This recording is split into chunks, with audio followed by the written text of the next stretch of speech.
Time to talk. Why is the management team selling all their stocks and what is happening with the lawsuit or investigation that they got into?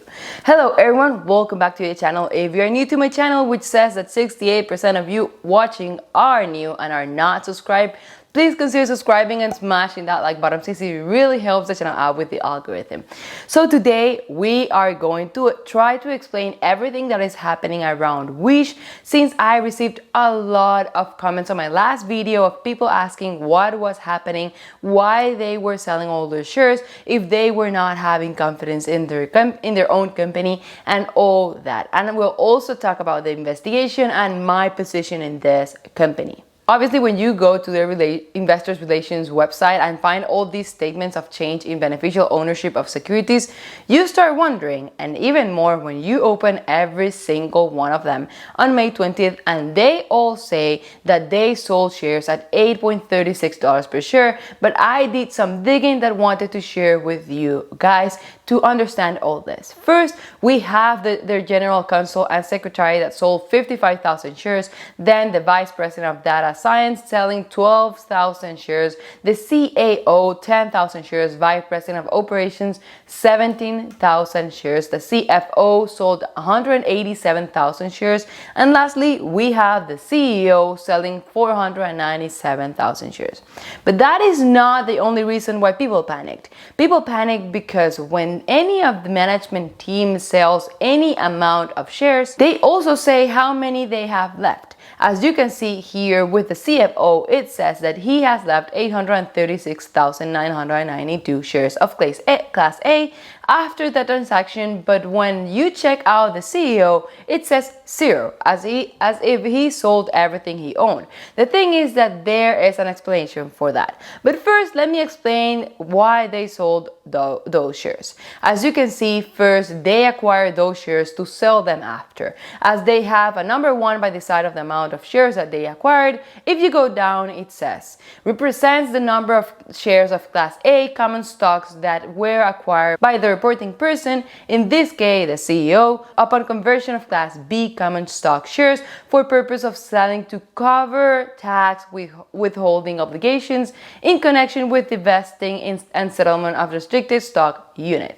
There they said it, to cover tax withholding obligations. So basically they all sold those shares for taxes. That was the reason, not because they don't believe in the company anymore or because the company is failing and it will disappear. As I have said before in this channel, CEOs, CFOs, and people in the management team sell shares from now and then to cover some expenses or to invest in other projects, but it is always important to try to find a reason, even though sometimes they don't tell us. They don't always specify. Normally they say it is because of personal indebtedness, or they just don't tell us why.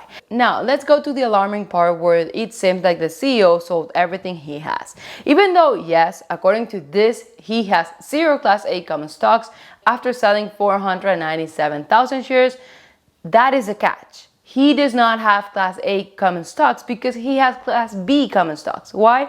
Well, first, let's understand the difference between Class A and Class B stocks. Their Class B common stock has 20 votes per share, and our Class A common stocks has 1 vote per share. And then they explain that in future transfer by holders of Class B common stock will generally result in those shares converting to Class A common stock, subject to limited exceptions. So what all this means is that the person that holds 1 Class B common stocks has 20 votes, while Class A common stocks has 1 single vote in the company. Obviously, if they have 100 Class B, then they have 2,000 votes, while 100 Class A has only 100 votes. That is the difference between both. In this case, the CEO has all of their shares in Class B common stocks in order to have control over the company. And as this article says, the CEO, sorry, I can't pronounce his last name, is the company's largest individual shareholder with nearly 18% stake, excluding his unvested options and unvested restricted stock units. He also has majority voting control with 59% of the Class B shares. Obviously, that might have changed as this article is from December 2020, but this is confirming he does own shares, but Class B common stocks. That is why when you go to the statement of changes in the beneficial ownership document and you go a little bit lower, you will see that it says he has 56,016,745 shares. Those should be his holdings of Class B, which as you can see, it is a lot. Also, it is important to understand that as they said here, all shares of Class B stock will automatically convert on a 1-for-1 basis into shares of Class A common stocks on the earliest. 1. If any transfer of Class B common stock by the holder, whether or not for value subject to certain exceptions, which is what happened this past month. 2. The 7th year anniversary of the closing date of the IPO, and many more points that you could see there. What all this means is that he basically transformed 497,000 shares from Class B to Class A to pay some bills and still have over 56 million of Class B shares. So he sold about 0.8% of what he owns, and I don't see that alarming at all. Same with the CFO and all of the other people in the management team. This is something usual, but obviously it is important to keep track of it and see what is really happening, because obviously one day we can see someone from any company selling everything, and that will be alarming, but not right now. If you want to know more about this, go to the SEC filing section, and if you click the CEO name right here, this will appear and you will see all the transactions he has made before, all the shares that he owns, and the options that he has expiring in the next 2 to 5 years. Now let's talk about the investigation going on around Wish. I will assume many of you already saw these alarming articles saying that Johnson Fistel launches investigation into Context Logic, which is Wish, or that Hagen's Berman National Trial Attorneys encourages Wish investors with significant losses to contact its attorney now. Then they say that investigation seeks to determine whether the company's filing with the U.S. Securities and Exchange Commission connection with the 2020 IPO contained untrue statements of material facts or omitted to state other facts necessary to make the statement made they're not misleading concerning company's business and operations, or that Context Logic's MAUs had declined materially and the IPO registration documents failed to discuss this known trend, likely to materially impact their profitability. Then in Q4 and the whole 2020 report, MAUs had already declined 10% year over year, and then in Q1 included another 7% drop in MAUs to just 101 million, and the company slashed sales guidance for Q2 2021, which that happened before. It doesn't scare me a lot at all. Let's check some things before giving my opinion on all this. This is their S1 filing, which is what companies file when they are going public. At the moment, they reported total MAUs or monthly active users of 108 million users, which showed how it was growing year over year since 2015 and in a 9-month period between 2019 and 2020. As they reported this in November 2020, so Q4 had not ended yet. So we have that. Then on their Q4 and 2020 earnings report, they stated that they ended 2020 with 107 million MAUs, which still has a growth from 2019, but a decline from the 9-month period.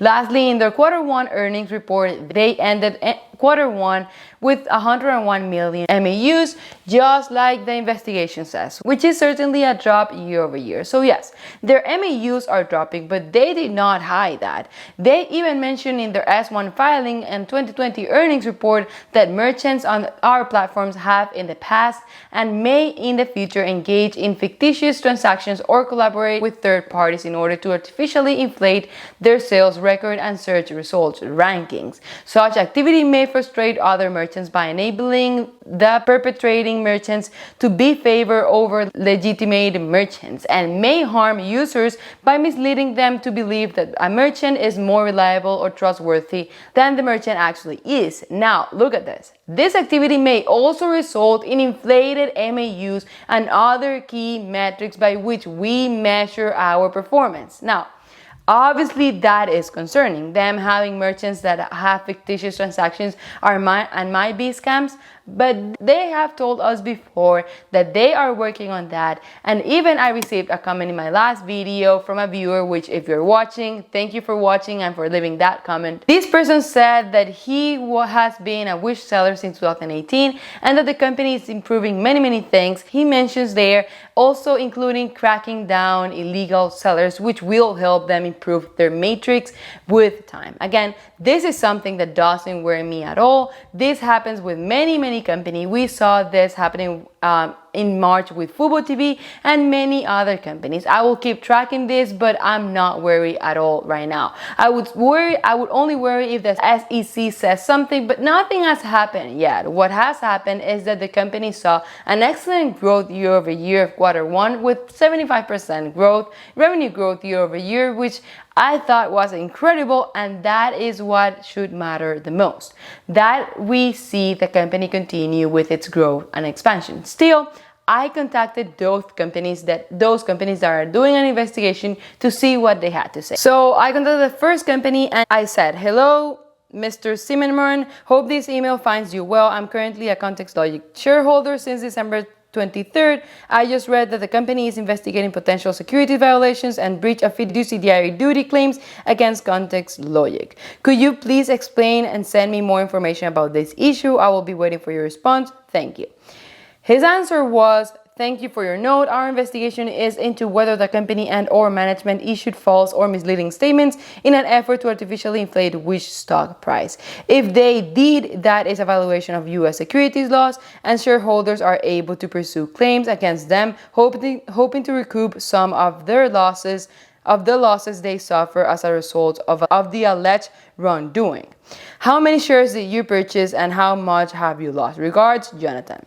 So I answered how many shares I had, how much money I'm losing, and I also told them what information do you need and what are the following steps. I have not received any other answer from this yet. This was sent on May 13th, so it has been over 2 weeks now. Then for the second company that I contacted, I sent the same message saying that I was a shareholder from Context Logic or Wish and what should I do. They told me, thank you very much for reaching out. Can you please send me your full contact information and Wish trade history and we can schedule a call to discuss.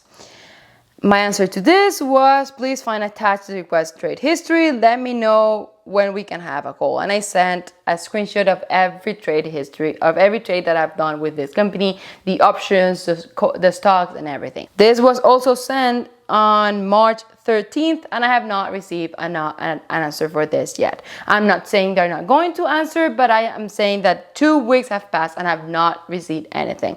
I've not received any other news about this and I don't think this is something to worry about right now. As I said before, this has happened with many companies, and even though they're investigating and we should keep track of this, I don't think it's something to get wary right now. Now, I have said it before and I will say it again. I started investing in this company when they went public last year in December 2020. I am down in my position and that is not a secret at all. I have always told you guys when I'm losing money and when I'm making money in a position. I am not that kind of content creator that talks about a stock only when it's making money and when it's going up, because as I have told you before, I want to show the reality of investing in my channel. And the reality of investing is that stocks are not always going up, even if 2020 seemed like that. But the most important thing is to only invest in companies you believe in, you like, and you see high potential in the long term. That even though the stock drops 30 to 40%, you will not regret buying into that stock.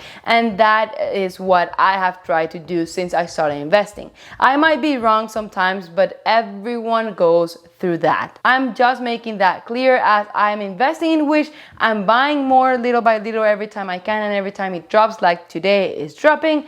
I believe in the company, I like their business model and their growth and believe in it long term, 5 to 10 years from now. That is why I try not to get scared with short-term movements or short-term events. Hope you enjoyed the research. Please leave a thumbs up and subscribe, since it really helps the channel out and helps me continue making this kind of videos. Thank you and see you next time.